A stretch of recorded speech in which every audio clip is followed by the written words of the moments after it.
அதுக்கப்புறமா நான் என்ன பண்ணேன், கட்டி வைங்கன்னு சொன்ன உடனே அந்த ஆளு நான் கேட்கறேன், என்ன உரைத்தாளத கவியரசு?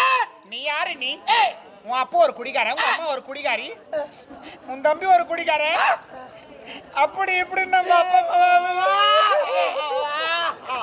ஐயோ கம்பளு என்னமாச்சு?